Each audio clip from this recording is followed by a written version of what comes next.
And what I think will be very important in this discussion is to try to focus on, as we did in the discussion of Armenia, what are the lessons, I won't say lessons learned, but what are the lessons from the last 20 years for Azerbaijan? I've talked to the panelists too about trying to defer questions that relate to Nagorno-Karabakh until the discussion tomorrow. But if there are aspects of that that touch on internal developments in Azerbaijan, that's fine. But I don't want this to be an NK discussion. Leila, you're up here. So without much further introduction, let me turn this over to the panelists. They'll give 15-minute presentations, no more, and we'll start with Shaheen Abbasov. Yeah. Please. Thank you, Ambassador, and good evening, or good afternoon, actually. Between us, we coordinated a bit issues we will be talking about. So in my presentation, I want to concentrate more on, as media specialist and as a journalist, on the development of media processes, freedom of speech and media in Azerbaijan during these 20 years. And as you know, media is also a mirror of the society, of the civil society. So from what's happening and what happened in media, you can judge on the processes generally in Azerbaijan during that period. Actually, it is enough to read reports of Freedom House and other international organizations, local human rights group, media defense group, to understand what is the situation with the media and freedom of speech in Azerbaijan these days. But the situation wasn't like that, always like that. I would say that there were several key stages of media and freedom of speech development in Azerbaijan since 1991, when Azerbaijan became an independent state. Yeah. The first stage covers the period of 1991-1993, which could be, I personally believe that this period was golden age of appearance and flourishing of independent professional mass media in Azerbaijan.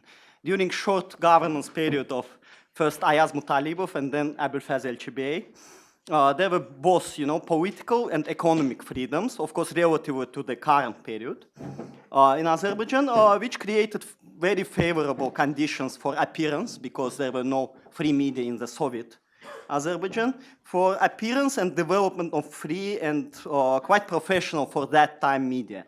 For example, during exactly those 3 years, such professional and still popular media as INS Television, Turan News Agency, Azador and Zerkalo newspapers were created. And at that time, exactly in 1992, the first law on mass media, which regulated the environment, was adopted. And I personally started to work as a journalist exactly in 1992. And I remember that period as the best for journalists, the very popular word now, access to information, and, it was almost full for us.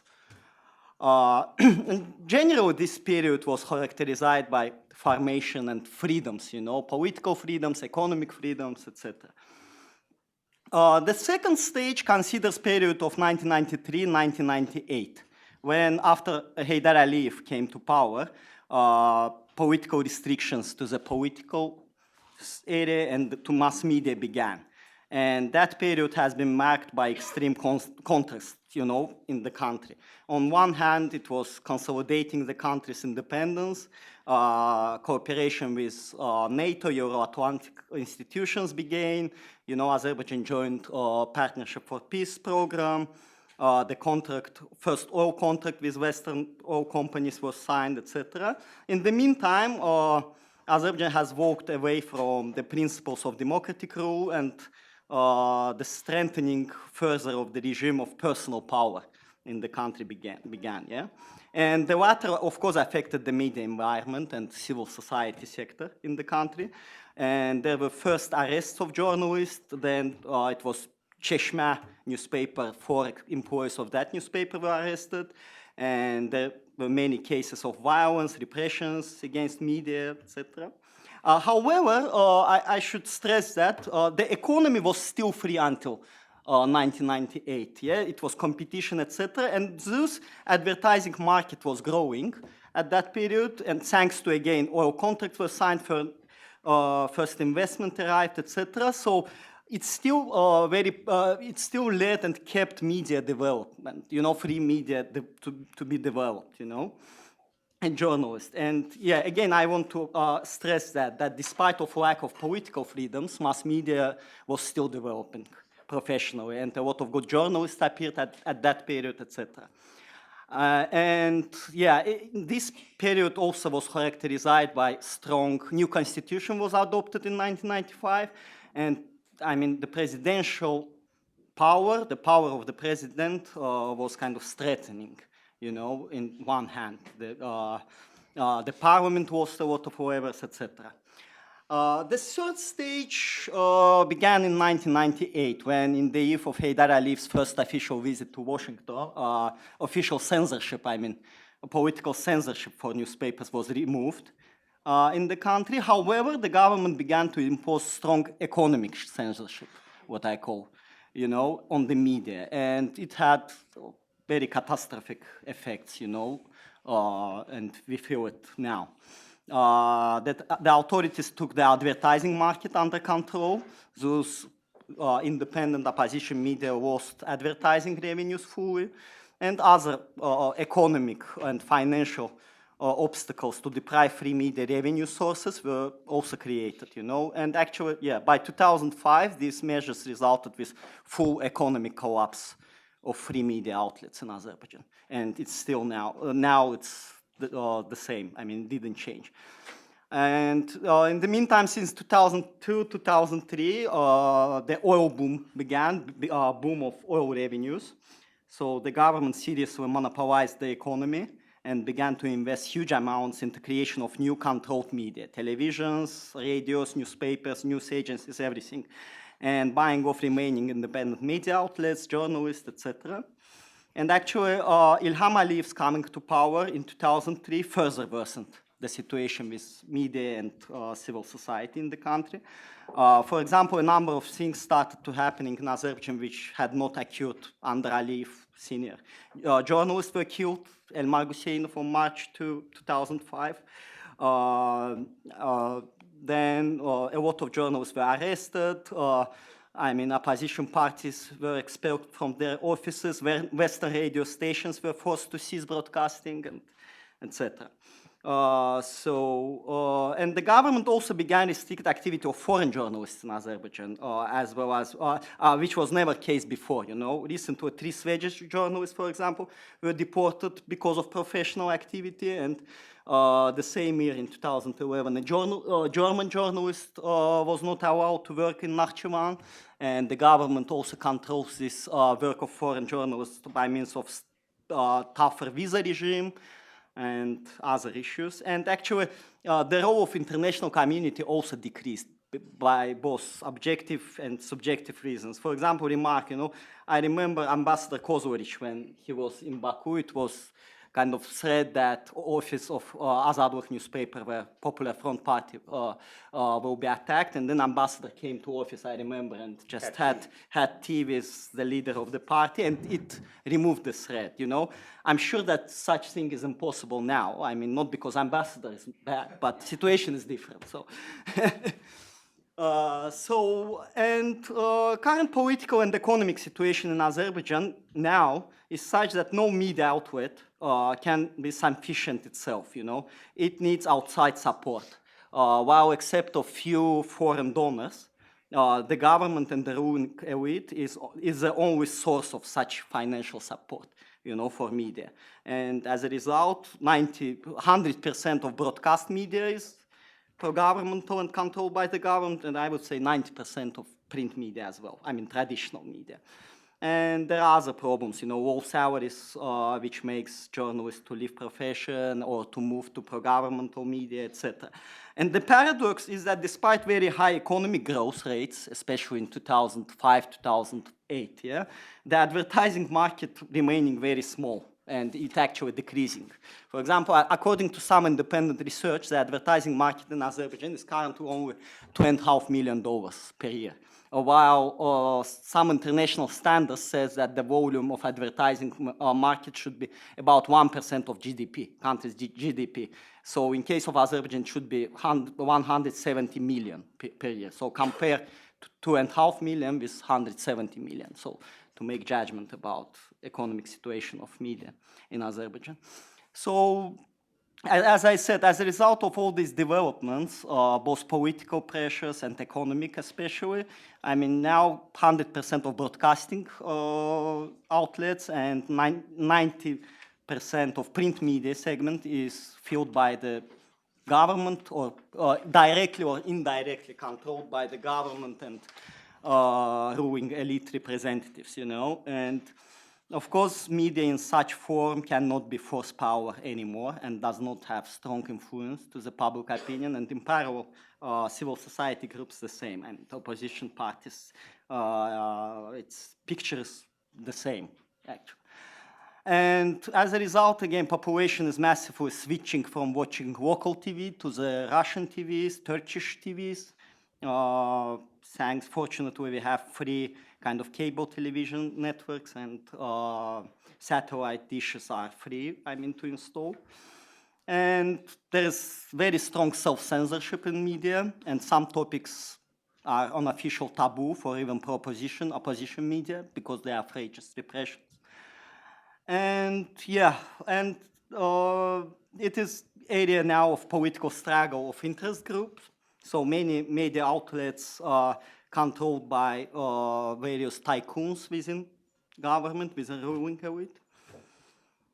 2 years ago, the government created a media support fund, which with multi-million budget to distribute. And they have kind of balance, 2 or 3% of these funds are being given to opposition media, while the rest are being distributed among pro-governmental and governmental NGOs, Gongo NGOs. And, you know, and it's kind of balanced, yeah, but it is, in the meantime, it's a way to kind of legitimize, legalize the support of pro-governmental media, which is wrong because, I mean, the government shouldn't support media, you know, media is a business which should make money itself, yeah, and some really funny, stupid things happening. For example, the government now promised to build a building, apartment building for journalists, you know, which is, again, stupid.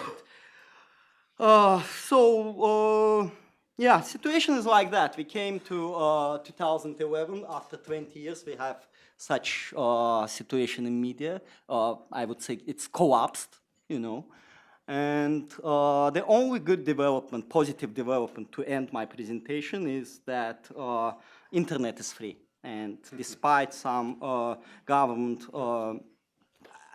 not attempts even, but words, it will remain free, I'm sure, and it is really developing. I mean, prices for internet are getting cheaper, and computers are more available, and it is spreading to regions. I mean, of course, Baku is major.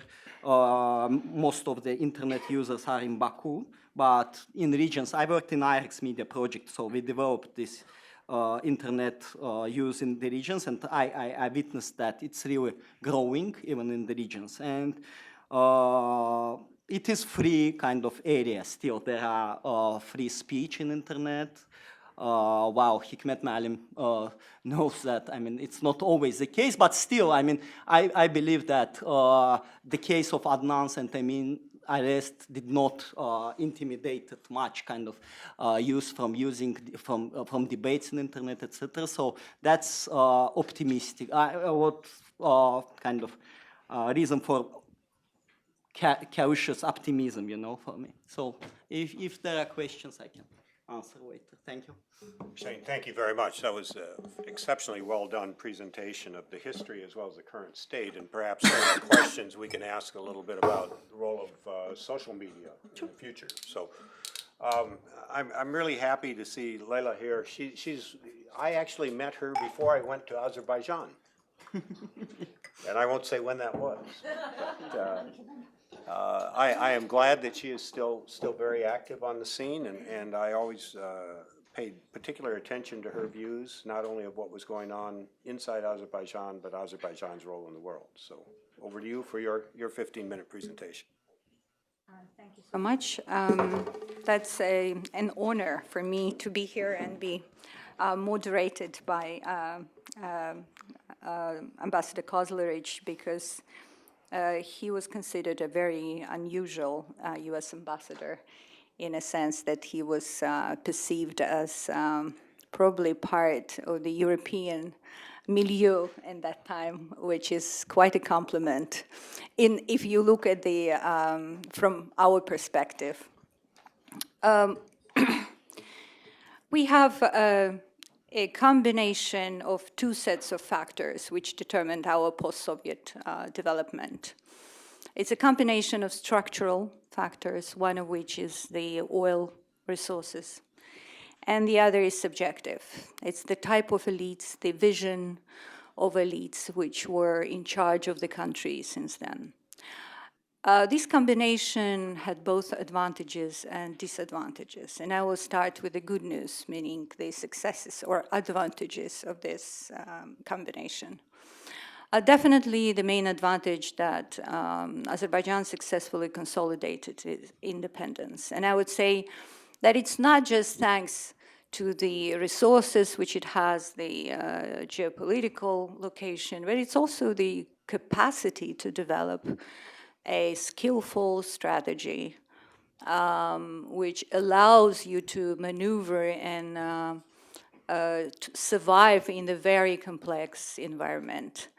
And it was a consistency in this regards, particularly what is related to the strategic pro-Western orientation, and Elchi Bey, who managed first among all the 15 republics to withdraw Soviet troops from its territory. Actually, Azerbaijani parliament was the first among all the 15 republics to adopt the law on sovereignty. So Azerbaijan, probably now it looks like almost unrealistic, but was a front runner on many accounts in the early 90s. Heydar Aliyev managed to sign again this contract of the century, and then was a key actor in the promotion of BTC, Ceyhan pipeline. These are all things which I argue, without which the Caucasus would be quite different from what is it now. So Azerbaijan was a key driver or a key actor, to provide for the Western interests in the Caucasus, and the second, to reshape Eurasia, meaning weaken Russia's influence in the region, and to lead the whole region towards independence. So basically, Azerbaijan outgrew its national significance by playing an important role in the security of the region, and which it actually continues to play right now also, but it's more an energy security actor. So Azerbaijan plays a role not only in the security, general security in the region, but also plays an important role in the energy security, both Europe and the US and the region. Saying that, now I'm transferring to the disadvantages. And these disadvantages, as I said, were limited by the, first of all, of course, the structural factor. As I said, Azerbaijan does not differ very much from the other cases of the resource curse, which were described both by Terry Lynn Carl and Mike Ross, and does introduce, both by accounts of the economists and political analysts, all the features of the resource curse. I would not list all of them, but I would just focus on a couple. First of all, is the disconnection between the populace and the elites, or let's say this link between the population and the state, which is present in every other country, non-oil rich country, because the elite survives at the expense of the rent, oil rent, rather than at the expense of the taxes. And if we look in the budget, Azerbaijani budget, the recent numbers are, I think at best, 30% of the budget is filled with the taxes, and the rest is practically from the transfers from the state oil fund. So basically that shows why there is so little influence which the society may have on the government. And we deal indeed with two Azerbaijans. And one of them is independently functioning, although in a quite complicated conditions, the civil society, opposition, media on the one hand, and the elite on the other. So what happened to the institution building as a result of this development? We have, monopoly probably will be the key word, describing both politics, economics, and society. So monopolizing, we have a strong merger of the political and economic power, and as probably everyone knows, the power is in the hand of the president and economic power, and also distributed between a bunch of the ministers slash oligarchs who basically control the economy of the whole Azerbaijan. There is a resistance to the market economy, quite understandable, because creation of the independent producers will inevitably lead to the class of independent thinking and acting citizens. And there is a resistance to creation of non-oil sector, particularly the big manufacturing, because then you will have groups of people and probably the threat of these trade unions and other groups. So we actually do not have a functioning market economy. This comes in a huge contrast. We published a book some time ago where we compare the effects, social and political effects of two oil booms in Azerbaijan, one in the 19th century and the other in 21st. And there is a huge difference, just simply because the reforms which were in place before the oil boom started had a tremendous impact on the political developments of the country. In the 19th century, you had an independent judiciary, you had a privatized oil industry, when there was an access to the oil assets at the free and open auctions.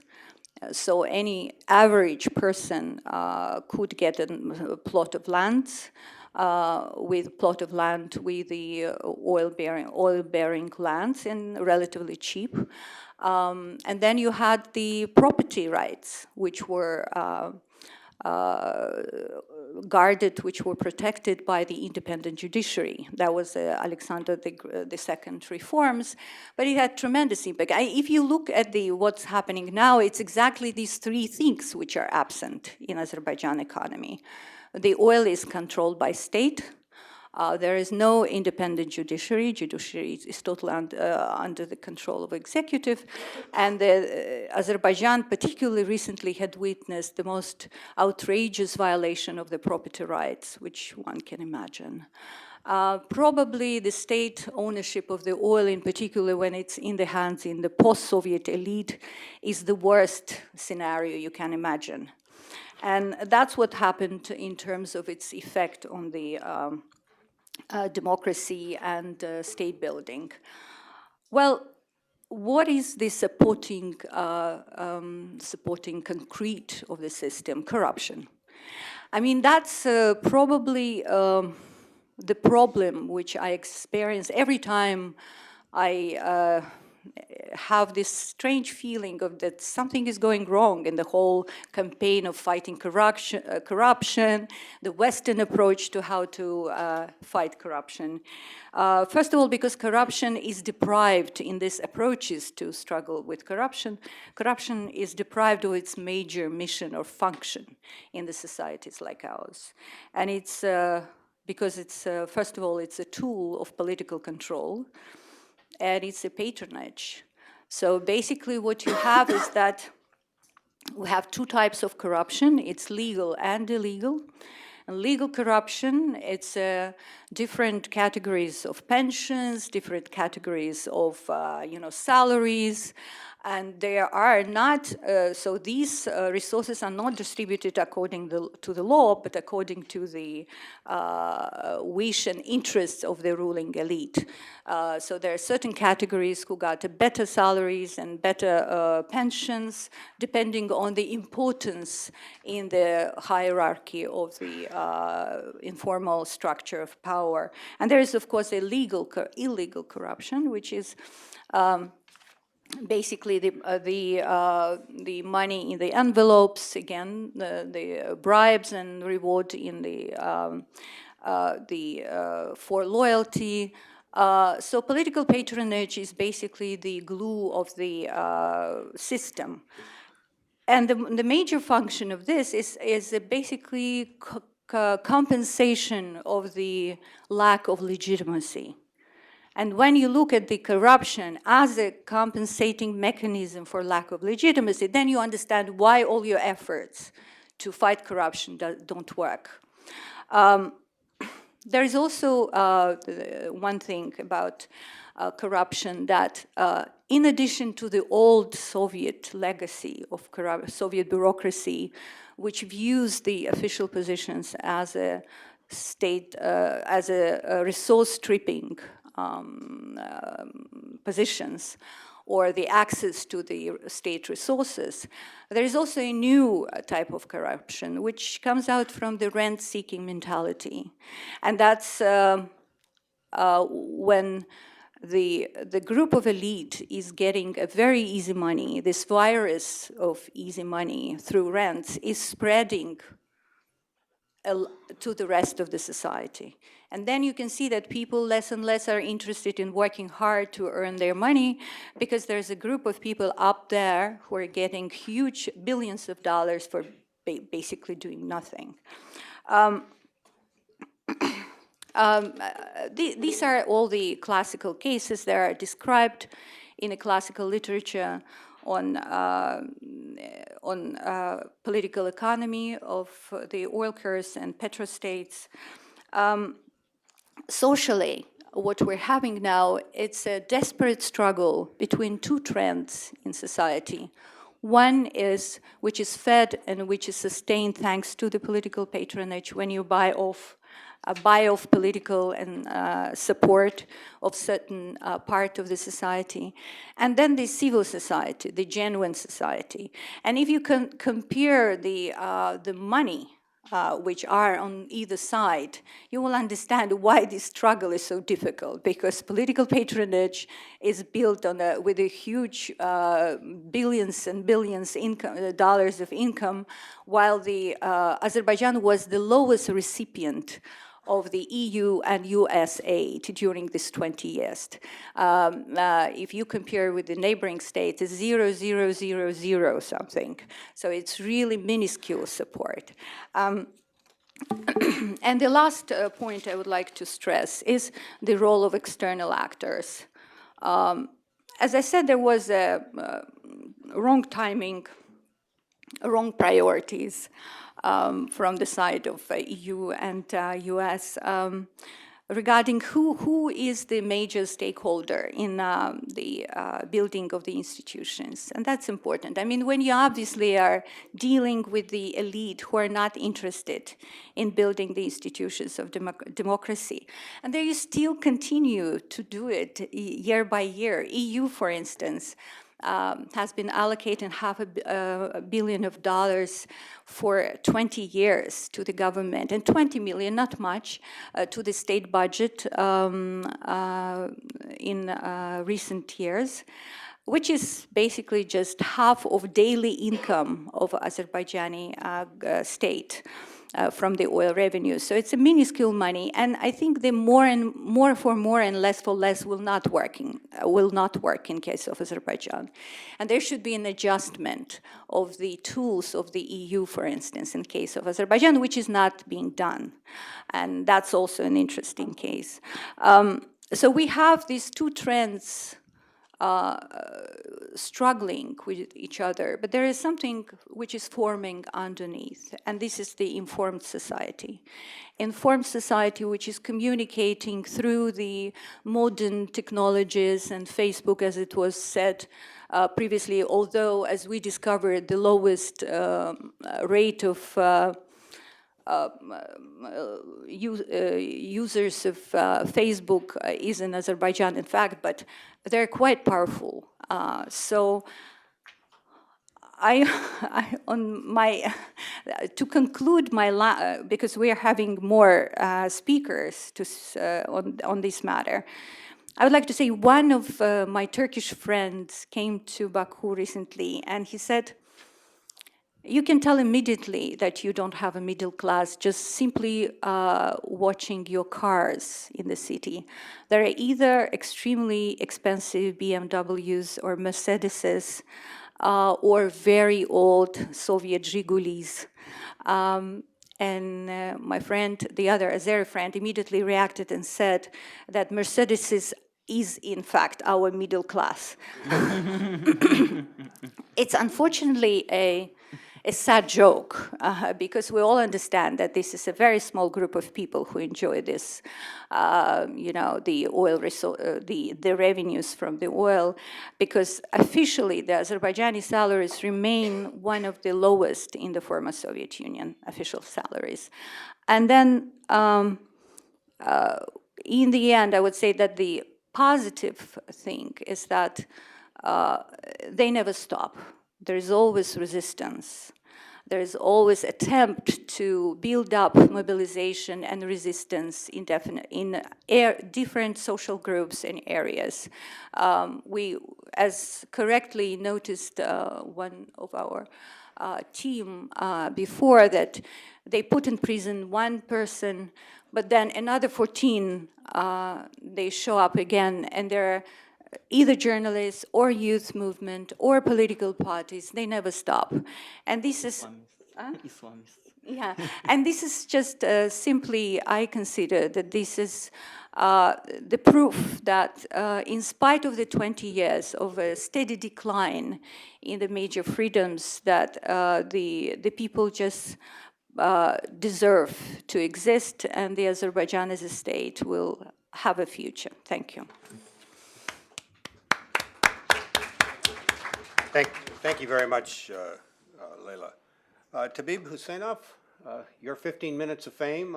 Thank you, Mr. Ambassador. It's truly a pleasure and a privilege to be able to speak in front of this group, distinguished group of people, experts coming from the region, and people from all over the world, and mostly in the United States, who are interested in our region, and also to be able to speak as part of this distinguished panel chaired by you, Mr. Ambassador.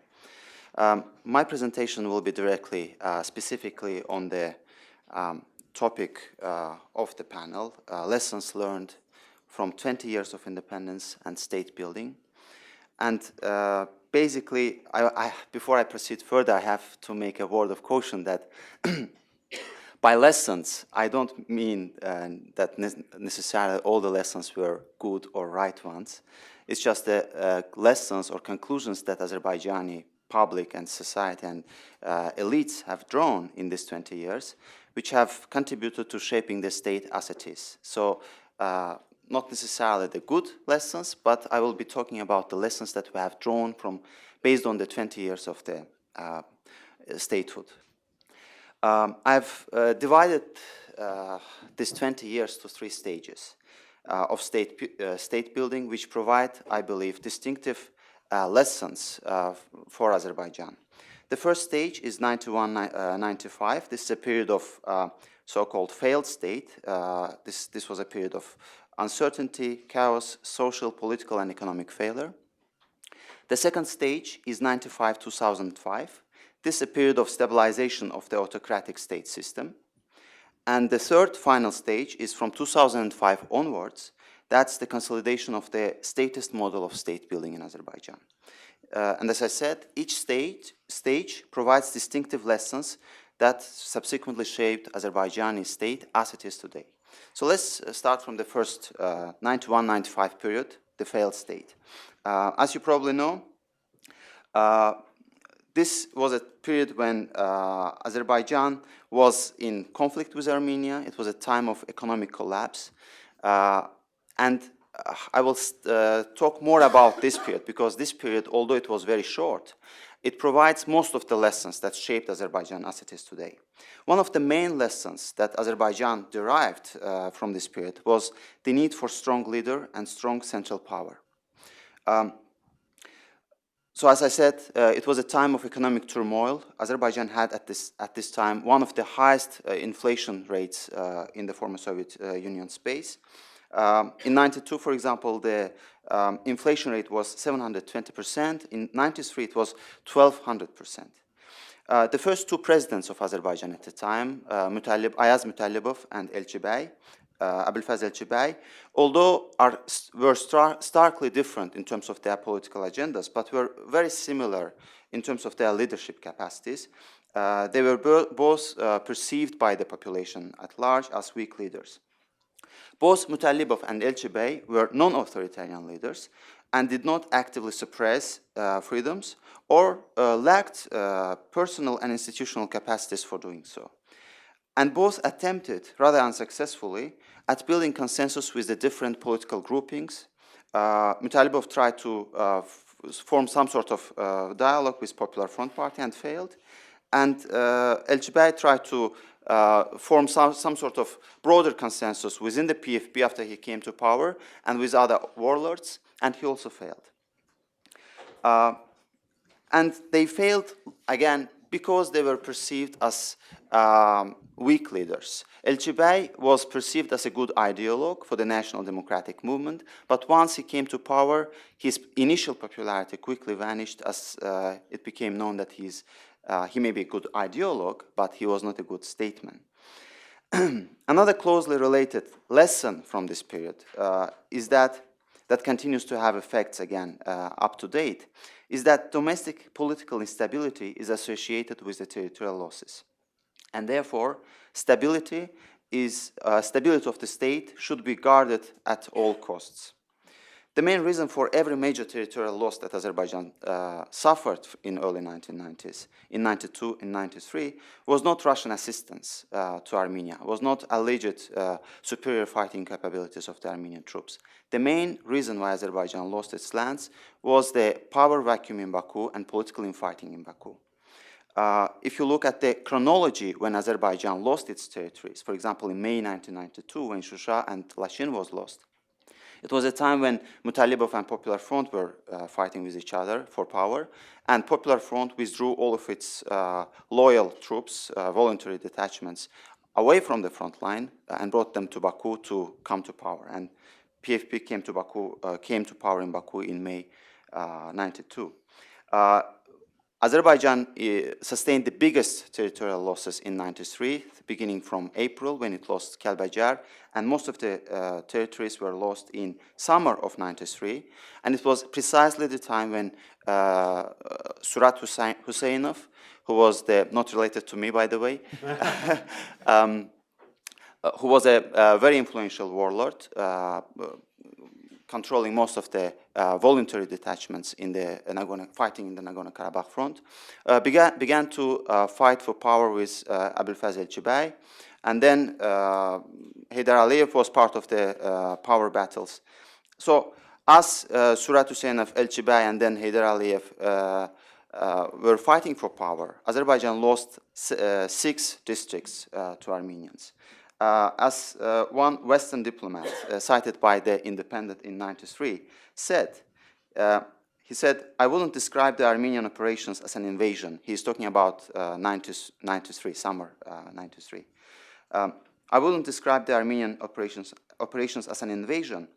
It's more like armed tourism. The Azerbaijani government is in shambles and can offer virtually no resistance." So Azerbaijan very much remembers that bitter experience. And this argument about stability has ever been used and misused by the ruling elites to retain tight control over the society. Basically, the argument goes that demonstrations or any calamities, they disrupt public order, they threaten the security, and they should be avoided. And the society also at large is very much afraid of instability because of these bitter experiences of the past. And they prefer even authoritarian but predictable regime to unpredictable change. Third major lesson from this period is balanced foreign policy. Azerbaijan, as you know, Mutalibov was pursuing a very pro-Russian, staunchly pro-Russian policy, whereas Elchibey was very much nationalistic and pro-Western policy oriented. And Heydar Aliyev came to power, and his foreign policy basically drew from the failures of the foreign policies of Mutalibov and Elchibey, because both Mutalibov and Elchibey, by having either very much pro-Russian or very much pro-Western and pro-Turkish foreign policies, have antagonized the near neighbors, Russia and Iran in particular. And Heydar Aliyev understood that at that particular period of time, Azerbaijan simply had no other option but to pursue a balanced foreign policy. So with Heydar Aliyev coming to power, Azerbaijan re-entered the Commonwealth of Independent States. But at the same time, Heydar Aliyev did not allow Russian troops in and was very careful at not making Azerbaijan dependent on Russia, and actively pursued a policy of anchoring Azerbaijan more to Western interests, so that Western interests would serve as counterweight to Russian influence in the region. And the final lesson derived from this period was a conscious choice of civic identity over ethnic nationalist identity as a basis for state building. Elchibey promoted a nationalistic Turkic identity as a basis for state building. He officially named the language from Azerbaijani to Azerbaijani Turkish. And there was a hostile attitude towards Russian language, which was at the time very widely spoken in Baku itself. But Heydar Aliyev understood that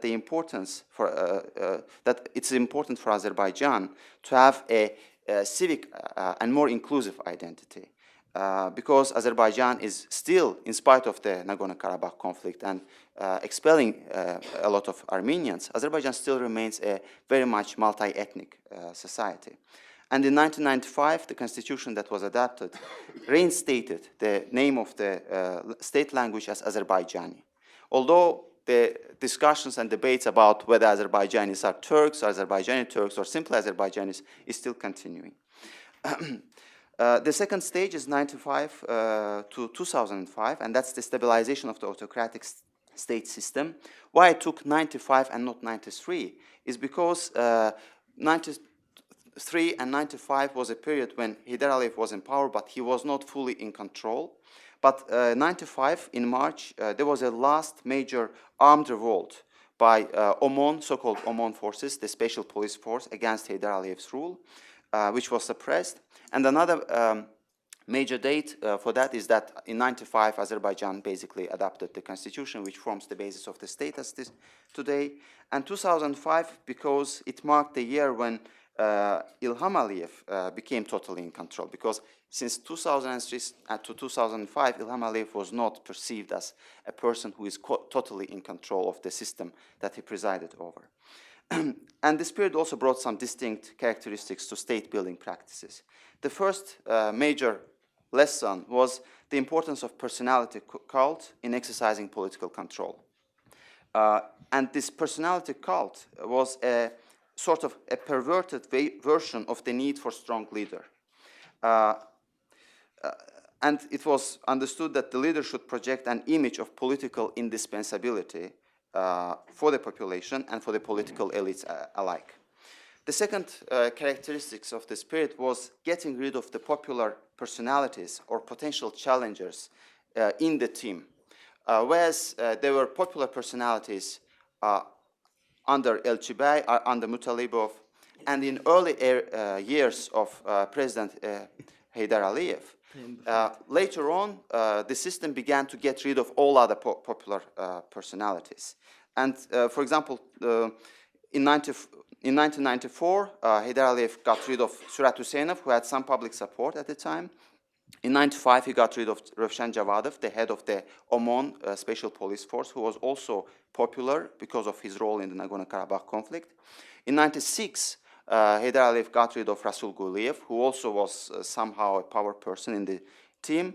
In 2004, already Ilham Aliyev got rid of Namig Abbasov, who was an influential minister of national security ever since Heydar Aliyev's period. And also in 2005, the last person was Ali Insanov, who openly challenged Ilham Aliyev and basically paid the cost for that. And today, virtually no member of Ilham Aliyev's team enjoys popularity. The only person that enjoys popularity in Azerbaijani system today is Azerbaijani president himself. And the final distinctive characteristic of this period is the reliance on patronage networks and regional affinities. Basically, Azerbaijani elite today is a symbiosis of family networks and bureaucratic business interests. That's what was mentioned in Crisis Group's Vulnerable Stability Report. Okay, let's move forward. The last stage is 2005 onwards. This is the consolidation of statist model of state building. It was a time which was characterized by oil boom, basically from 2006 onwards. The Baku-Tbilisi-Ceyhan pipeline began to work, and Azerbaijan began to reap the benefits of its oil policy. And oil boom was followed by the ongoing construction boom. Azerbaijani GDP rose 300%, 3 times over the last 7 years. Azerbaijan became a global GDP growth leader in 2005-2008. Official poverty rate decreased from 49% to 9%, that's 5-time decrease. And budget expenditures increased 20 times, not 20 times. These points are now served as talking points for the Azerbaijani government. And also, Azerbaijan constantly reminds that Azerbaijani economy today accounts for 2/3 of the total economy of the South Caucasus. But there is another coin, another side of the coin as well. Having benefited from all this huge development, Azerbaijani government began to exercise the control over the society that previous government, Heydar Aliyev's government, did not enjoy. And this necessarily brought a problem of accountability and transparency of the government. Today, domestic politics in Azerbaijan is no more shaped by government-opposition standoff, but by the dynamics and occasional power struggles within the ruling elite. Government constantly says that because of this development, people are happy and opposition has nothing to basically use against the government itself. But in a way, you know, they are also creating a situation when opposition cannot simply have any area for maneuver and any channels for communication with the population. So I'll end up my presentation just briefly outlining 4 major challenges as I see them today for Azerbaijani state building. The first challenge is a difficult choice between a European model of development and gradual dwindling towards the Middle Eastern type of autocracy. And what we see recently is that the scrapping of the presidential term limits, turning elections into a formal, predictable exercise, suppression of the freedom of assembly, they all make Azerbaijan move away from the European model of democracy and make Azerbaijan closer to the Middle Eastern type of development. And also, weak opposition is a risk factor not only for the state but for the government itself, because it increases with the elimination of the traditional opposition, there is a greater likelihood that non-traditional opposition will rise, and with non-traditional opposition, precisely Islamic, for example, political Islam, there is greater chance and greater risks that non-traditional methods of resistance may be employed in the future. The second challenge is diversifying the economy. And again, here, the picture looks rather bleak at the moment. Oil industry today accounts for more than half of the GDP. almost 3/4, as Leila mentioned, of the budget is formed based on transfers from the state oil fund and tax revenues from the oil companies. According to Fitch rating agency, at 2009 production levels, that's approximately 1 million barrels a day. At 2009 production levels, the country's oil reserves will be depleted in 18 years. That's 2027. According to World Bank and IMF projections, after 2014, the production level of the oil production level is forecasted to lower, and the gas revenues, according to independent economists in Azerbaijan, are not going to fully substitute the gradually declining oil revenues. 2010 already marked an end of the oil-driven economic growth in Azerbaijan, and 2011 GDP growth was virtually non-existent, only 0.6%, compared to average of 21% in 2005 and 2009. So the state long-term stability and viability depends on how government manages this relatively short period of time. Final 2 points, if I may, very quickly. Another challenge is to preserve the foreign policy as it is today, the balanced foreign policy, because this is the optimal foreign policy that Azerbaijan can have today. Azerbaijan cannot afford having the same policy as Georgia, for example, is pursuing, because the consequences of antagonizing Russia would be even greater for Azerbaijan. But at the same time, there's a problem here, because balanced foreign policy is essentially a pro-status quo and a reactive policy. It does not allow a room for more proactive foreign policy. It also sometimes contributes to polarization, regional polarization, because Azerbaijan often, just like Armenia, tries to use different global powers against each other in order to maximize its own benefits. So this is a challenge on how to preserve a balanced foreign policy and at the same time pursue a proactive foreign policy. And the final point is, final challenge for the state building is Nagorno-Karabakh conflict, obviously. Azerbaijan faces this difficult choice of solving this conflict. It wants to solve it in a peaceful way, but at the same time, the negotiations are stalled. The negotiations today are at I would call it a make or break point, because the discussions have been there have been extensive discussions on the issues, but primarily because of the domestic situation in Armenia and the election cycle, it's very unlikely that anytime soon, as this election process continues, it's very unlikely that there will be a political breakthrough. And this is very much a risk factor, because we're approaching a 20-year anniversary of the ceasefire regime, which is a psychological threshold for many people in Azerbaijan.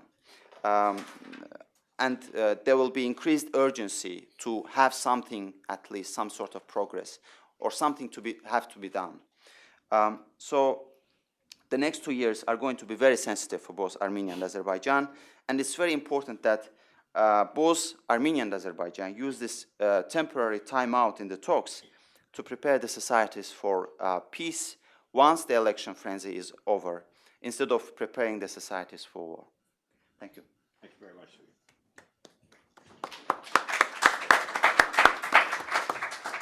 Someone has to be last always on a panel, so Elnar Sultanov, over to you. Thank you. Thank you, Mr. Ambassador, dear colleagues, friends. So I'm Elnar Sultanov. I titled my presentation as Azerbaijan since independence, prioritizing competing and indispensable goals. I'll have a short presentation, and in my presentation I will have one single claim, and one single point actually. And this point will be basically about the two major governments, I think, where the paradigmatic shift occurred. Elchibey government and Haydar Aliyev government. But I think the logic I will develop, the logic that I'll come up with, could be applied to previous government of Mutalibov and the current government of Ilham Aliyev. And this presentation is basically about the main strategic choice made by the Azerbaijani elite in transition from Elchibey to Aliyev government. and how this strategic choice basically has shaped the international identity of the country so far to our day, and therefore 20 years, and also probably influenced the shape of its domestic political economy. And my presentation will be very much related, so you'll hear some phrases that my friend Tabib used, but I will try to create a different theoretical framework for the same events that were unfolding in early 90s. And it will be very clear, actually, very soon what my claim is. But this is so. When we have Azerbaijan national liberation movement in Azerbaijan in late 1980s and early 1990s, and this national liberation movement emerges as a reaction, as Alexander Iskandaryan was making his presentation. The aim at the start is not independence. It was a reaction to Armenian demands on Nagorno-Karabakh. So it was basically shaped by that. But when Elchibey government comes to power, if we just just specify what were the goals facing the government, there were several of them.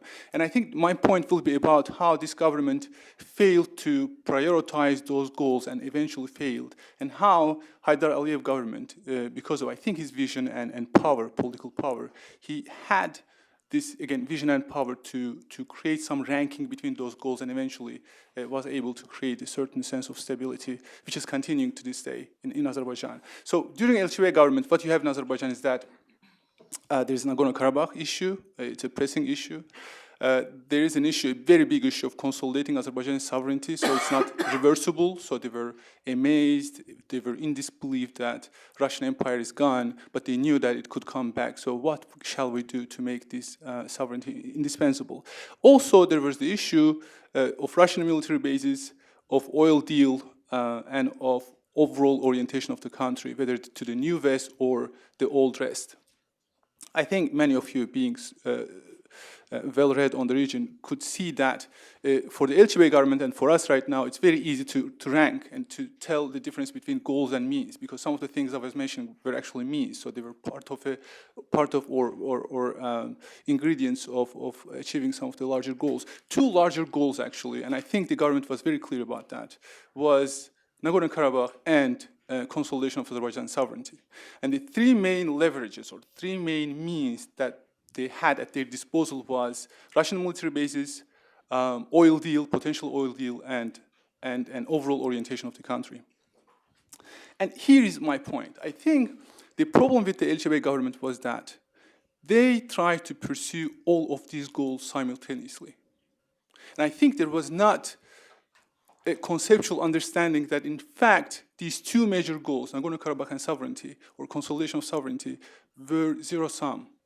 Maximizing one meant minimizing the other. I don't think they were perfectly aware of that. And I think eventually what broke this government and what eventually resulted in the loss of huge swaths of Azerbaijani territories, and in fact what accounted, or what could account for all the political upheavals that we were going through, was the struggle between two paradigms and misunderstanding or lack of clarity about how they are competing with each other, how incompatible, in fact, they were. Because intuitively, they were not supposed to be zero-sum. Intuitively, it was about national interests.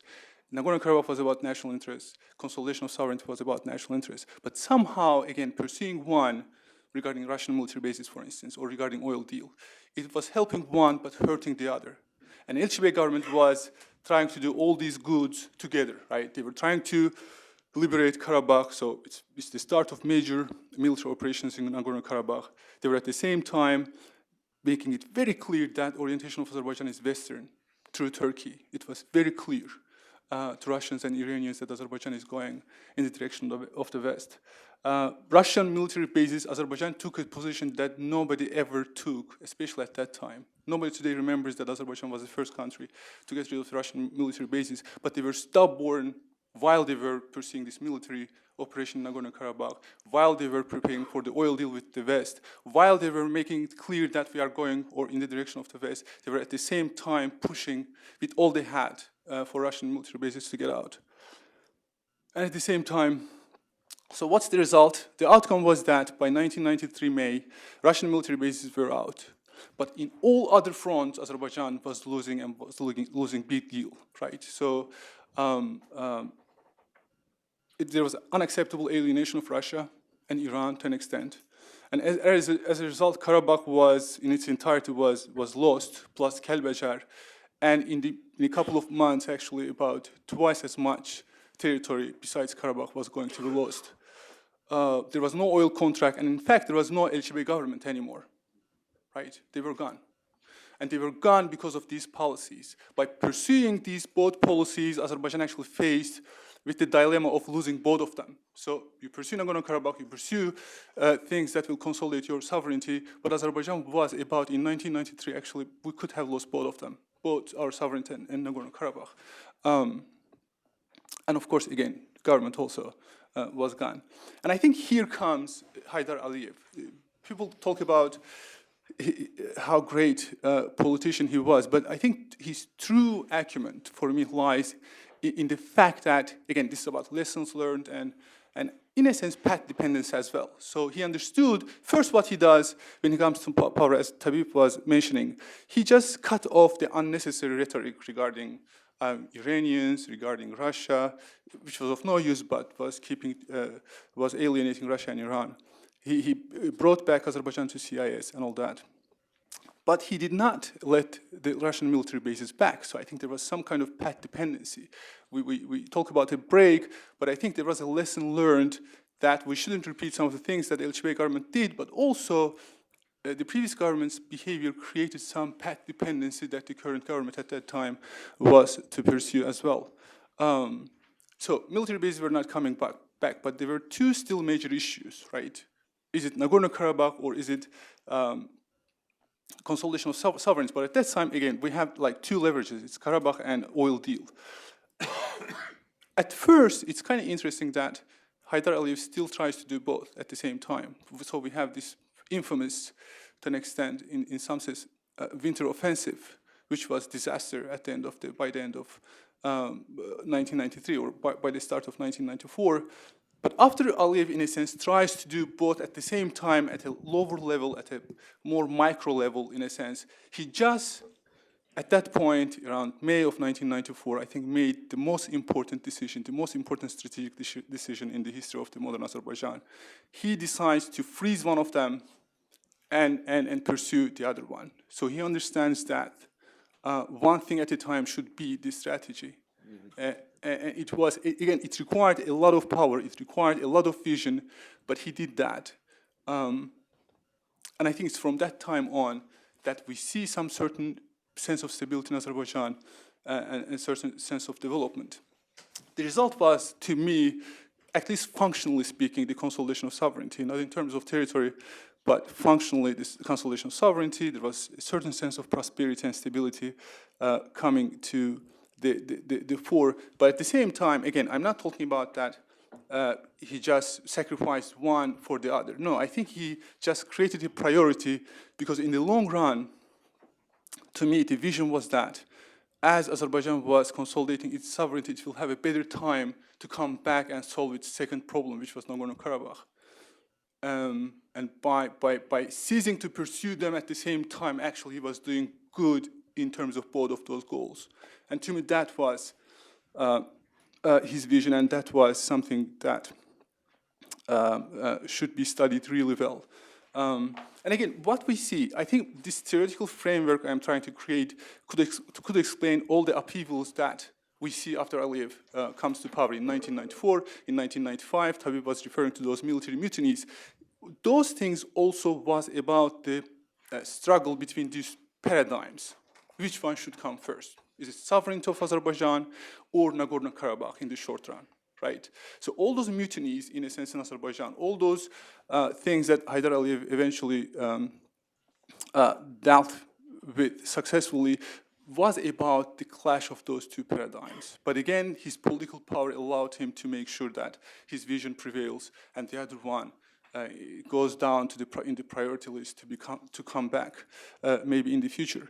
And so these are the basic points. But then if I create this or use this same logic, I think we could even explain the Mutalibov era and the upheavals in his period. I think, again, Mutalibov, if you try to look at his behavior from the angle of these two conceptual frameworks, again, he was trying to probably do more, and especially give more priority to the relationship with Russia. So sovereignty or consolidation of sovereignty was not the big deal for him. But the Popular Front that was challenging him, for them, it was about consolidation of sovereignty. And therefore, there were clashes. And therefore, eventually, Mutalibov was gone. And it's only after Haydar Aliyev, and after the prevalence of this hegemonic view about what strategic priority of Azerbaijan should be, that we see some sense of stability. So therefore, when we try to explain Azerbaijan, I think we should take into consideration this conceptual clarity, paradigmatic clarity in the foreign policy pattern of Azerbaijan, and I think it has a good share of to explain the dependent variable of stability in Azerbaijan. I think those are the major points that I have. And very briefly, we have experts from Armenia, but if you want to compare Azerbaijan and Armenia, I think the path chosen by Armenia was entirely different. In Armenian history, in late 80s and early 90s, Armenia had some shifts, so it was not from the beginning that way, especially during the last year of the Soviet Union, I think Armenia was hesitating to choose between Nagorno-Karabakh or its functional sovereignty. But eventually, Armenia made a different decision. Armenia's decision was to prioritize Nagorno-Karabakh to an extent at the expense of its sovereignty. And in that sense, the paths chosen by these two governments are entirely different. And also, I think one of the successes, and Tom actually mentions this in his book, Black Garden, one of the results, domestic kind of implications of this decision, was that Azerbaijan, I think, has been able to disengage this military from its political economy, domestic political economy, because paradigmatic shift enabled Azerbaijan to do so. I think in Armenia, at least today, experts from Armenia are saying that that trend is changing, but at least for a while, I think we see the politicization or militarization of political economy of Armenia because of that choice that was different than the choice made by Azerbaijan. And I think, again, the reason I make this the main point of my presentation is that I don't think that there's any other decision that was more important than this in the history of these two nations in the last 20 years. Thank you.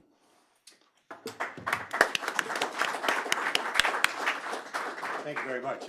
Excellent presentations, and a reminder of how much of the history of Azerbaijan, even though I lived through parts of it, I did not know, and you helped remind all of us about that. Let me take the privilege of being the moderator to ask a question, and I take Deputy Assistant Secretary Rubin's point about we need to truly look at all the progress that has been made in the last 20 years, and I think economically Azerbaijan has succeeded far beyond the dreams even of those of us who were in 1994 present for the signing of the oil contract, and at the same time, Tom DeWall's starting point here was 20 years is a long time now. We don't treat countries the same way today that we did 20 years ago. And I think Azerbaijanis bristle a bit when particularly foreigners raise questions about media freedom, the lack of true progress on democracy. I would argue, if anything, the direction has been in a negative, but particularly on the problem of corruption. There is just so much money as a result of the oil boom that the corruption has become so pervasive. And I think Leila's point about the corrosive effects of this on society as a whole is really something worth contemplating. But are we on the verge? I mean, it's not a question of whether Azerbaijan becomes more or less democratic, but is this going to become a hereditary kleptocracy where corruption is passed on to the next generation as a way of moving forward? I don't know. I think that both for my present job at George Mason University at the Center on Transnational Terrorism, Crime, and Corruption, but for my experience in Azerbaijan, I'm very concerned about this, almost more concerned than I am about the other areas. I don't know what's your reaction.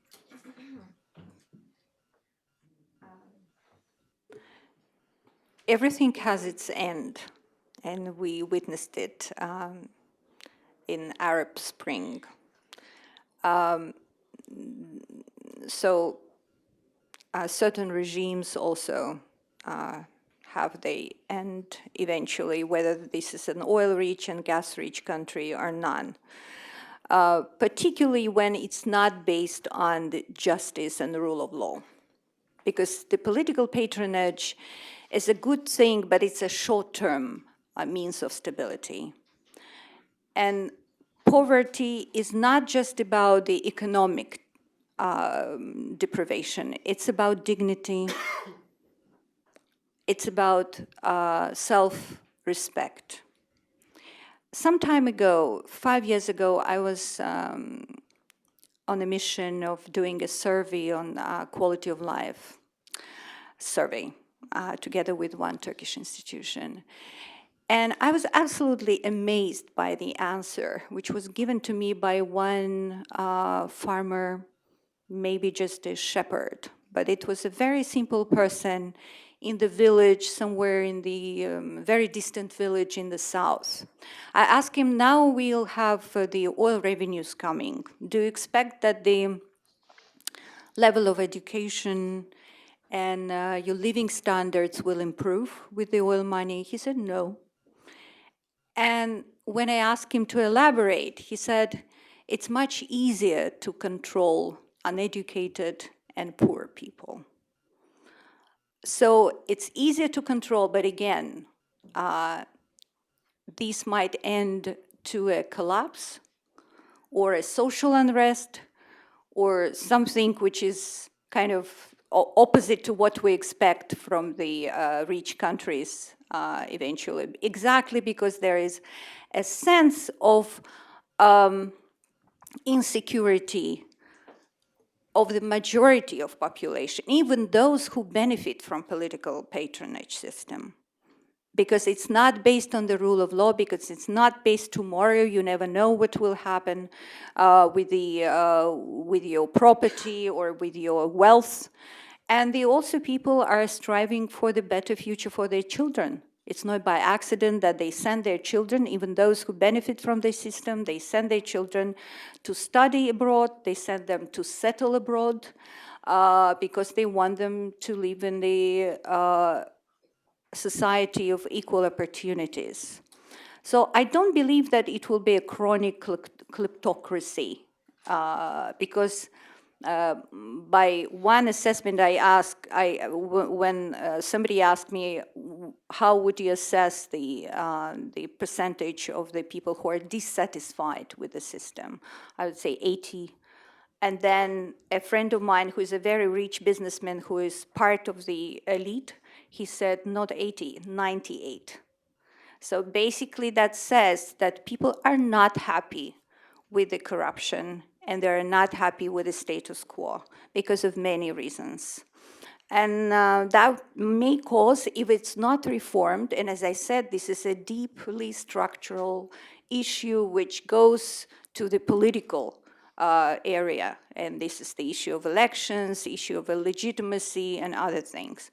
So if this issue is not addressed, then that can cause serious instability and problems. Thank you. Let me ask for questions from the floor, and please wait for a microphone to come and speak your name and where you're from slowly. Please.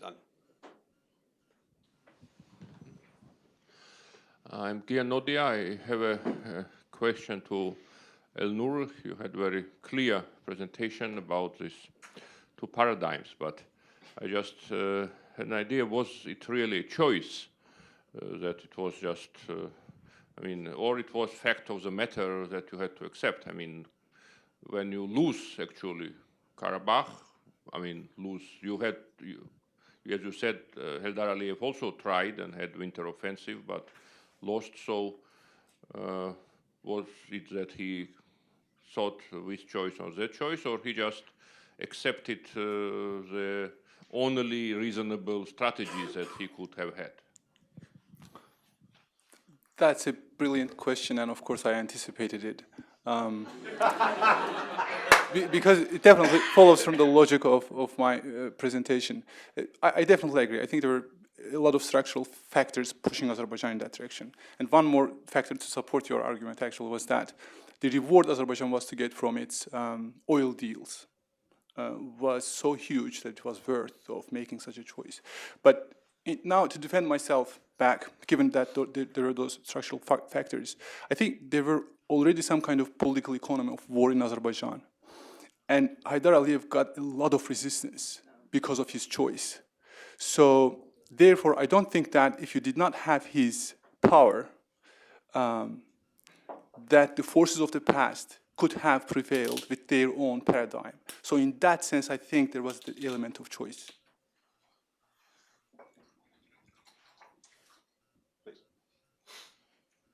I'm Alexander Iskandarian from Armenia. My question is to Tabib. Tabib, you said a little bit about non-political political opposition or perspective of new type of opposition. I mean, Islamic one or you meant. Is it, what is dynamics of this process? And do you think that if situation will be as it is, and people are unhappy, as Leila said, 90%, etc., and a situation with poverty, corruption, etc., will be as it is? Is it possible increasing of this factor? Is it possible politicization of this kind of opposition, dynamics of the process of Islamic opposition, especially not in Baku, but in provinces of Azerbaijan? Thank you. Thank you for the question.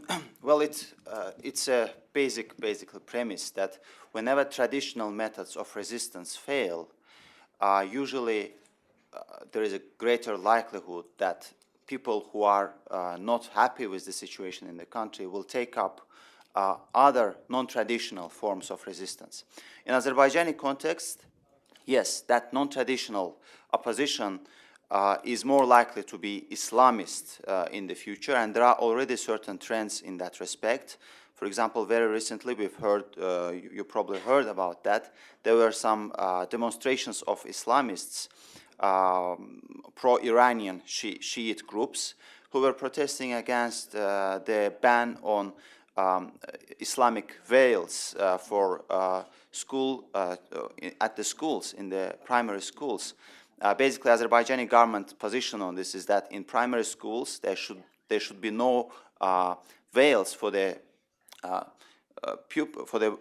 girls who go to school, and these people, they say that no, they have right to to wear the veils. It's a difficult choice, and I think that there's been unnecessary moves on the part of the government, which unnecessarily, again, politicizes this issue and makes the veil a political flag at the hands of this opposition. In a way, Azerbaijan repeats the same mistakes that Turkey has done in the early years of Atatürk government, and I think that this is not a good thing. So yes, there is some trends over there, and I think that religion is a very delicate matter. You could not by suppressing religion, you cannot control it. You will just make the matters worse, because today they are largely peaceful, but if you suppress them for quite a long period of time, it's very dangerous that some of these people may turn into radical methods. So I think that is something that Azerbaijani government needs to keep in mind. And always the best alternative is to have an open political space where different people with different political opinions learn to come together and peacefully, in a civilized way, discuss their differences. if they are denied this free space, they certainly start using other less civilized methods of resistance, which is not good for any country, and especially for Azerbaijan. Ma'am. Thank you. My name is Inge Snip, originally from the Netherlands. I have actually two questions, but they're all really interlinked. And I want to thank the panelists for giving such a broad view and touching upon all these different issues that all have linkage with each other. I have two questions. One has to do with the human security, what we talked about, and the other has to do with economic security and oil revenues. And obviously, they're both very much interlinked. My first question is mostly towards Leila, and it's about poverty and about the future of poverty. What is going to happen in the next couple of years? What is your idea? How is the Azerbaijani government dealing with it, and how should they be dealing with it? Like, how is a problem like this that is so huge overcomable? Like, how can we change the situation that Azerbaijan is right now, and what is the government thinking about maybe doing, or on the other hand, what is like the international community pressing on? My second question has to do with the economic security, looking at oil. Azerbaijan has a lot of oil revenues, big oil and gas reserves. We all know this, and recently a new deal was signed with Turkey, providing for actually really like having these pipelines operating. But we also know that Azerbaijan doesn't have the amounts that Turkmenistan has or Kazakhstan has. At one point, the oil revenues will fall away. What is the backup plan of the Azerbaijani government? And secondly, are they talking with Turkmenistan? Because I know that Turkmenistan has been looking at different routes to reroute their oil and their gas reserves through Azerbaijan would be a nice alternative. Is the Azerbaijani government pressing on this? Are they talking about this? What is the future in this regard? Thank you. Thank you for the question. I think we're hijacking tomorrow's panel on economy, so I don't know how much Inglab will touch upon the issues of poverty. Should I just leave it for tomorrow? But I'll tell you that it's the social characteristics of the poor are quite different in Azerbaijan, for instance, as opposed to Egypt or other states. And we actually have very well-educated layers who are poor. And they represent totally different protest electorate and, in general, the social group in these terms. So that category, there is a certain category of poor who survive at the expense of the extended families. There is a certain category which survives at the expense of the remittances from Russia. As you know, up to 2 million Azeris are in Russia, particularly the southern regions and also the western, and I think the northern, so what's left. But the migrants to Russia are mostly men, and they're, let's say, rather, they get the jobs in the construction, and these are more like black-collar type of jobs. But interestingly enough, Turkey is hosting the intelligentsia, mainly women, who get job there.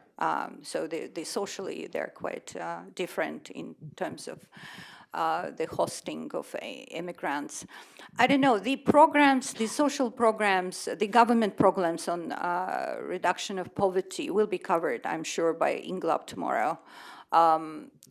The second question is about, I think you also might refer to the issues of gas.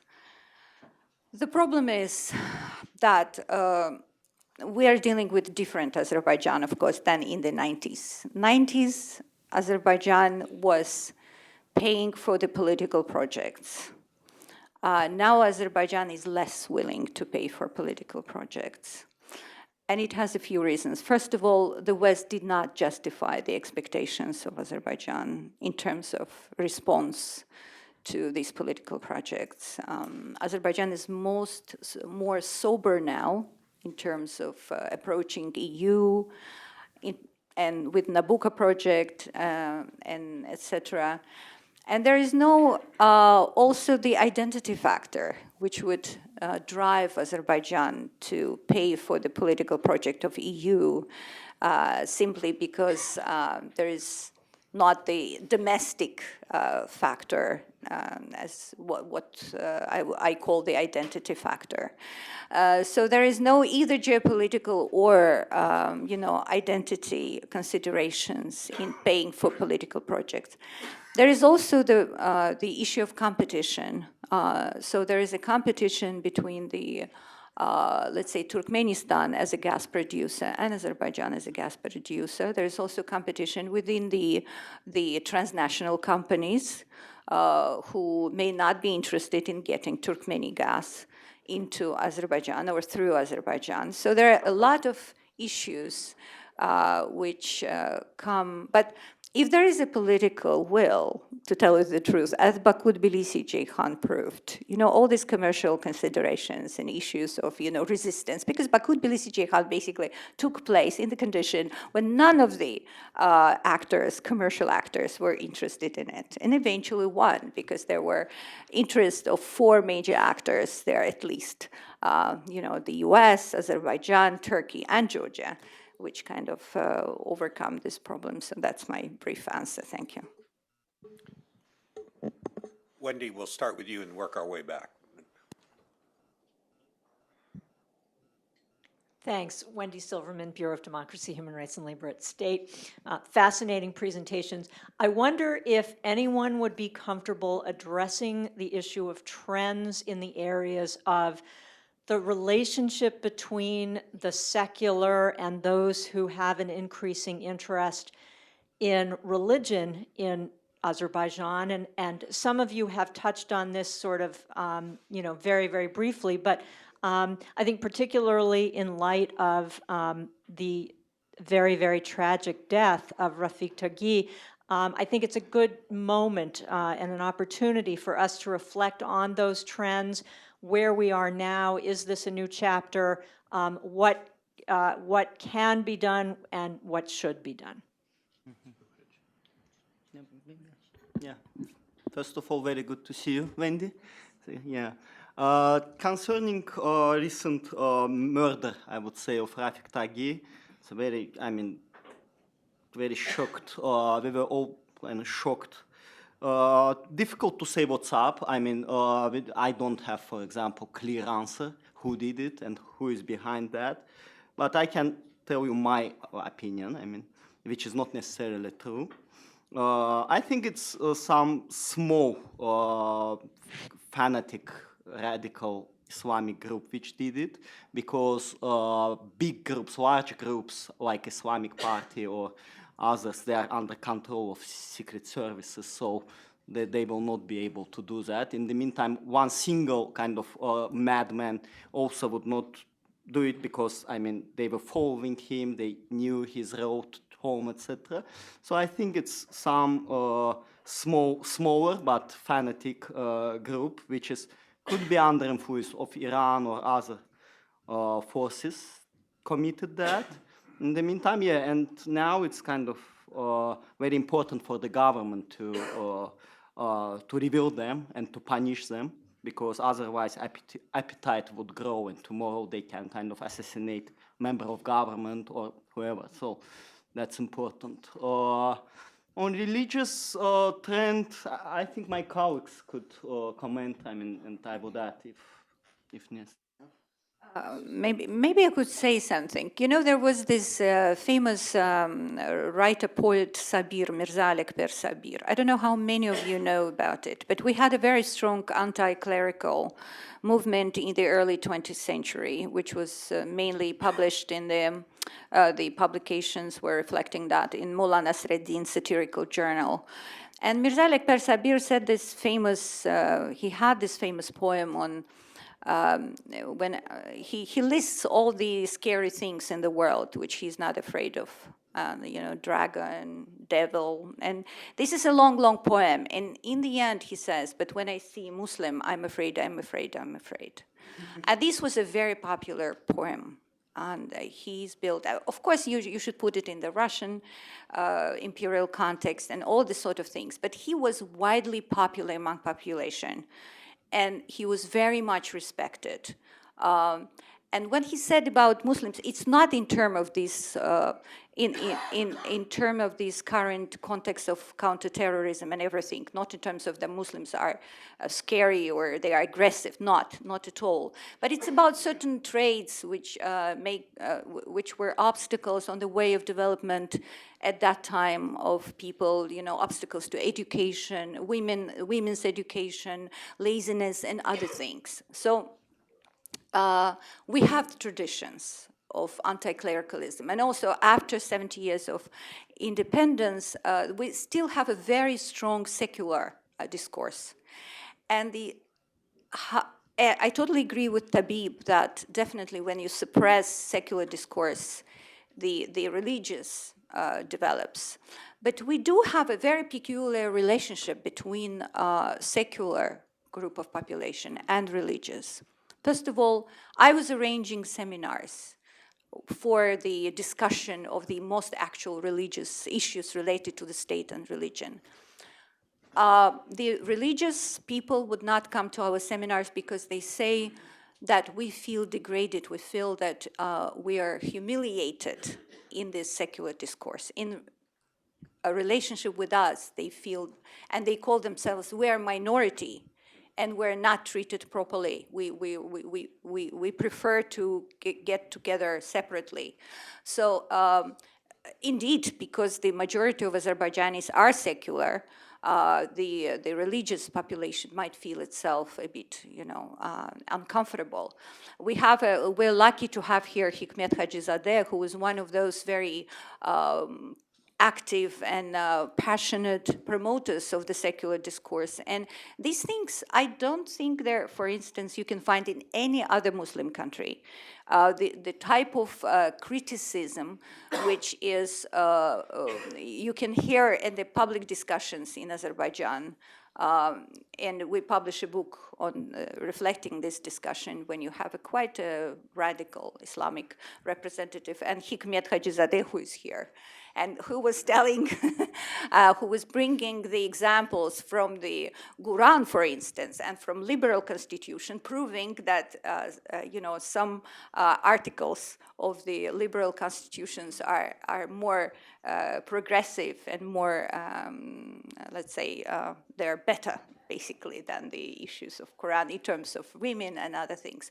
So we do have, we're at the stage when we still did not develop a mode of interaction between the secular and the religious sectors of your population. Women are not, they're very cautious, because if you speak against the Charshaf, for instance, then you might be blamed to be non-democratic and non-tolerant. And then you may be blamed to be, let's say, radical and disrespectful for the other part of the population. So I think it's a challenge. And we're just entering this stage when we have to develop the mode of interaction. I'm mindful of the need to give the panelists a last chance as well. If you could quickly do this, then I want to go to take two questions together and then let you guys I think it's wrap very up. important to, first of all, understand that Azerbaijani population still at large are generally sympathetic towards religion. They believe in God, but they are not practicing. So when we talk about secularism in Azerbaijan, it's very important not to confuse with the Turkish context, when you have people who are staunchly and politically secular in a sense that they are denying the religion and any role of religion in the state or in society. In Azerbaijan, it's very difficult. When we talk about secularism in Azerbaijan, it's something that we are very relaxed about religion. For majority of the Azerbaijanis, it's perfectly fine to have someone in veil in the school. They would not make it an issue.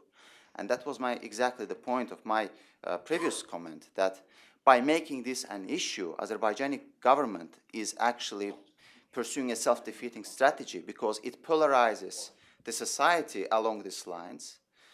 It makes an issue which is not an issue in the society, and it allows certain marginal groups to use this as a political flag and garner support, broader support for their cause, including from people who are not actually actively religious. And the death of Rafik Taghi is also the most, whoever did that, whether it's Iranian agents or whether it's local, some radicals, doesn't matter. But that killing is really something extraordinary in Azerbaijan, because this is the first time someone was killed based on his writings on religion.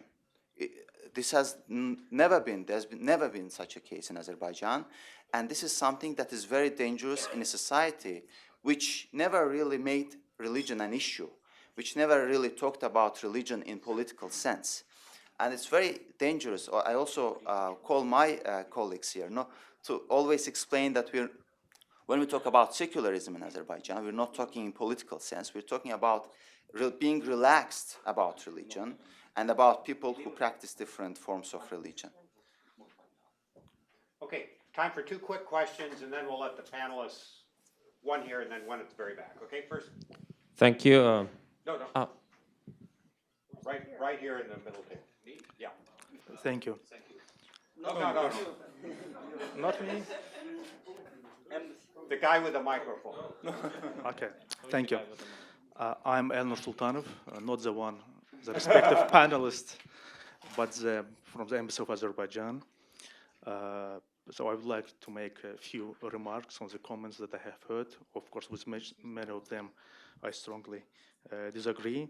But I would like to take the respective audience to the. Could you speak up?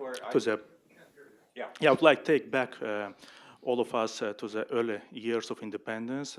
Of course, some of them were mentioned here, the features of the early independence. That was a beginning of foreign occupation, turbulent geopolitical environment, civil war, refugees, new waves of displaced populations, low economic performance. And given the topic of the panel, we have seen that for the 20 years, Azerbaijan have traveled very difficult but short way from the failed state to the fastest growing economy, the regional leader, the country which really carries out independent policy, and just the vivid example of which was just recently shown in Azerbaijan's elections as a non-permanent member of the Security Council of the United Nations. But talking about the issues of democracy and human rights, I would like to say that this is indeed a conscious choice of the people, and European aspirations, as have been mentioned by one of the panelists, are high on the agenda. And one cannot simply deny the homework done in this respect.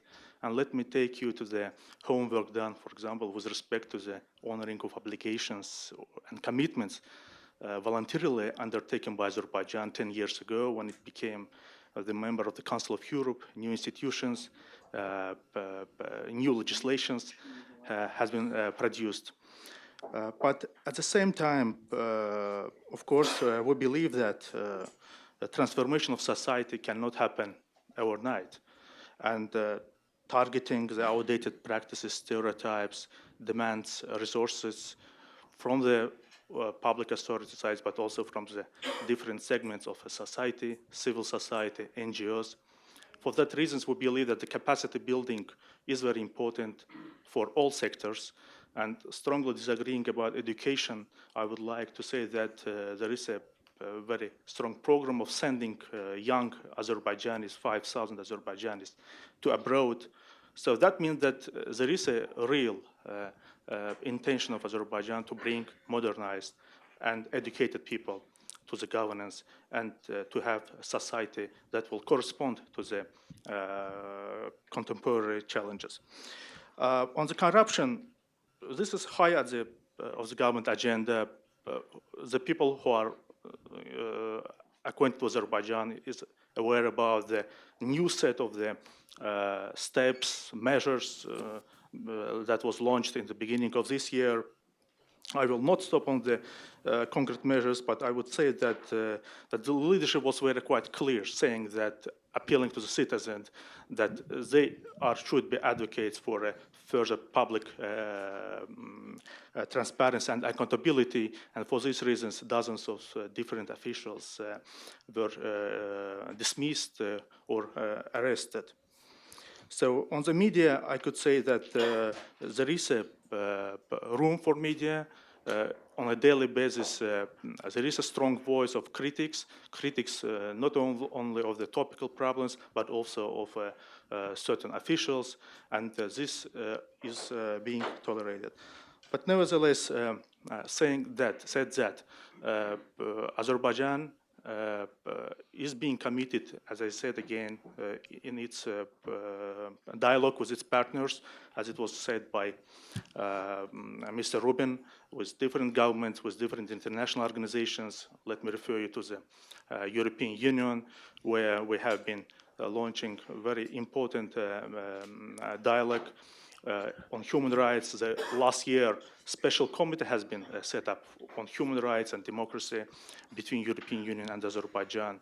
Measures are being taken within Eastern Partnership as well. So this is to say that this is work in the progress. So I would say that we need a balanced and comprehensive approach in assessment of Azerbaijan. Thank you. Okay, I'm going to have to cut to the quick and ask panelists if anyone has any one last minute. Can we have one more question? We're running out of time. But Tom? quick, this keeping it question. Yeah, we can go 5 minutes. Okay, Yeah, 5 minutes. okay. I promise the gentleman in the back, and then we'll come to you, okay? Thank you so much. And a quick question. Yes, Arsen Haratyan from Voice of America. I have 2 questions, very quick. Oh, okay, okay, one question. All right, now, I mean, one is broader, one is faster, and if you have a time just to touch upon. Mr. Abbasov mentioned the issue of taboo and self-censorship in Azerbaijan, and obviously it exists throughout the region. Could you give us a couple of examples of what topics are mainly becoming topics for self-censorship, and what's the impact of social media, say Facebook and other, are they breaking this problem at all? And the second question, and if you have time, real quick, the impact of, because we talked about the state building and 20 years of independence, but just if you could touch upon possible implications that Nagorno-Karabakh conflict had in the formation of the Azerbaijani current identity in the last 20 years. Thank you. Let's take the other question. And I know that is a question for half hour, but yeah. Anyways. Very, very quick. Thank you for good presentation. I wonder that especially last reporters give much time to Elchibay's time, because it was only 1 year of his rule. Now 20 years you discussing this. So it is very mysterious something, legendary years. It is because this 1 year we were persons, we were citizens. Now we are subjects. For that you always try to remember this 1 year. Oh, there was something 1 year. I want to ask Mr. Tabib Husseinov first about balanced politics of Haidar Aliyev. What was the result of this politics? Does Russia still support Armenia? Yes. Does Russia do anything for Azerbaijan? No. What was the result of his balanced politics?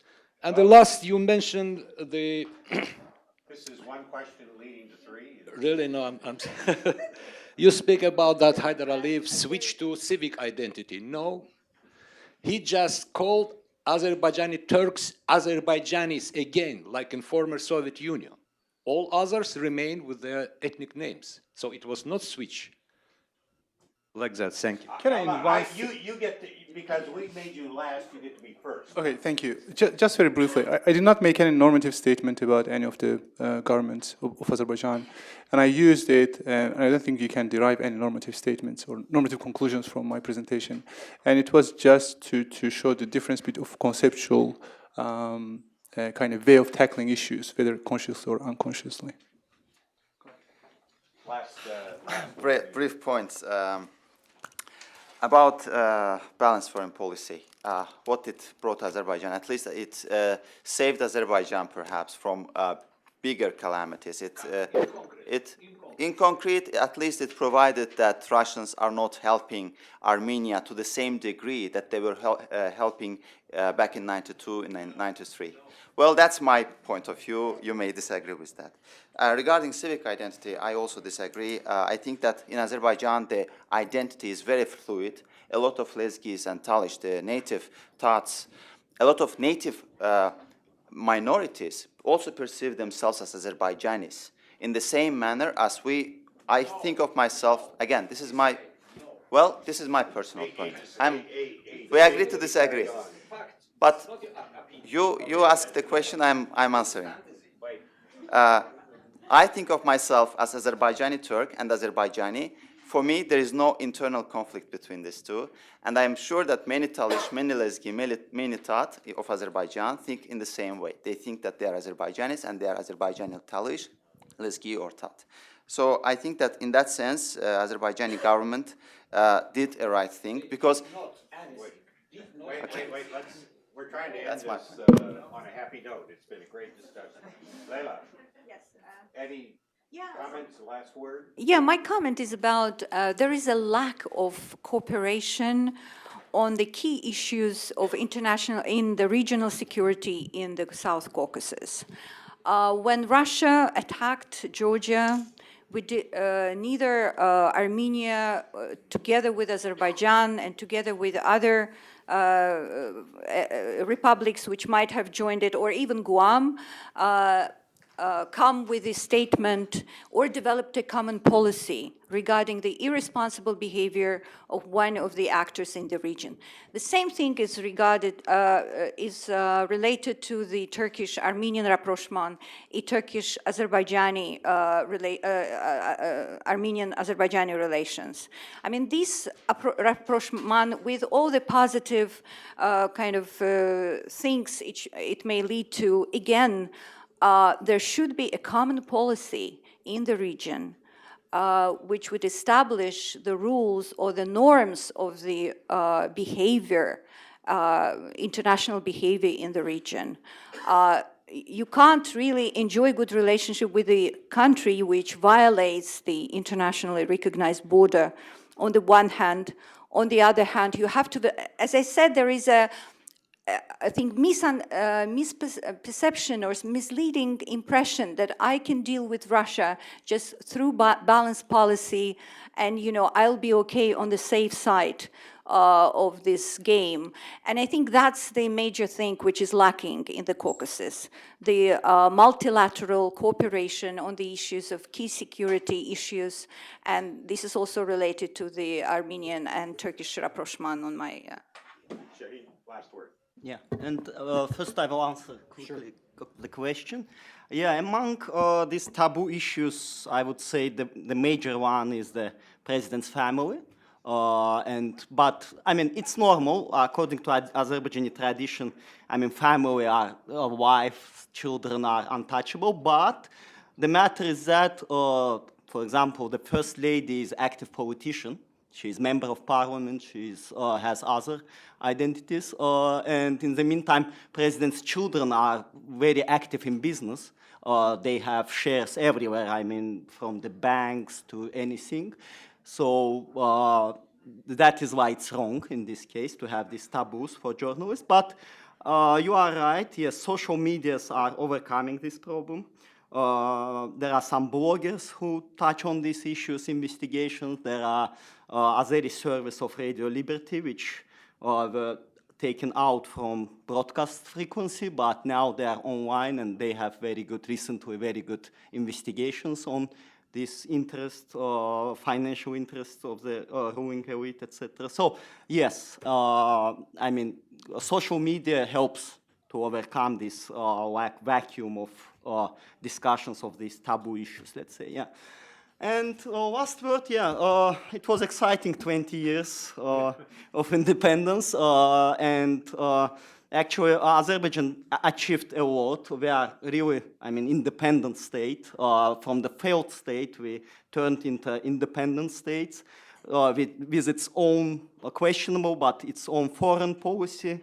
I mean, with no foreign bases in its territory, etc. So we are ourselves kind of able to do our fate and future, but in the meantime, not everything achieved, unfortunately, and especially in the area of human rights and democracy, we moved back a lot since 1993, and I mean, from the quite competitive political system, we moved into, let's call it kind of fairly neo-monarchy, when power from father moved to son, and then son took out kind of 2 times office, this term by the referendum. Now he can be in office as many times as he wants, I mean, to be elected.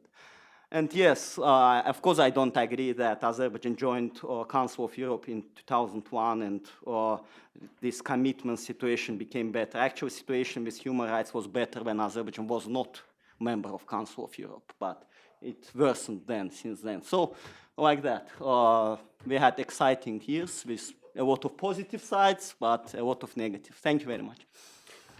Please join me in thanking the panel.